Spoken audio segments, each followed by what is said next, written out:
આજથી 2 દિવસ ગુજરાત માટે ભારે હવામાન વિભાગે કરી આગાહી। દક્ષિણ ગુજરાત અને સૌરાષ્ટ્રના 8 જિલ્લાઓમાં રેડ એલર્ટ। માછીમારોને 5 દિવસ દરિયો ન ખેડવા આદેશ।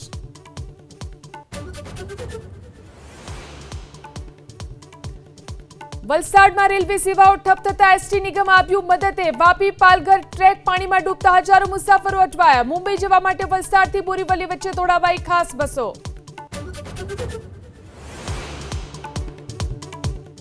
તમામ શાળાઓમાં પુસ્તકો પહોંચ્યાનો શિક્ષણ મંત્રી પ્રદ્યુમન વાજાનો દાવો પોકળ। નવું સત્ર શરૂ થયાને 1 મહિના બાદ પણ ધોરણ 9 થી 12ના હજારો વિદ્યાર્થીઓ મુખ્ય વિષયોના પાઠ્યપુસ્તક વિના ઓશિયાળા।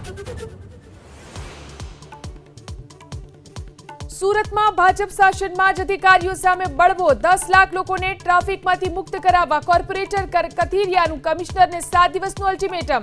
હપ્તાખોર અધિકારીઓ સામે કાર્યવાહીની ચીમકી। લીંબડીના ઊંટડી ગામે ધોધમાર વરસાદ અને ભરાયેલા પાણી વચ્ચે જ ડામર રોડ બનાવવાનું પ્રશાસનનું અદ્ભુત પરાક્રમ। એન્જિનિયરિંગના ચમત્કાર પર જનતાનો રોષ।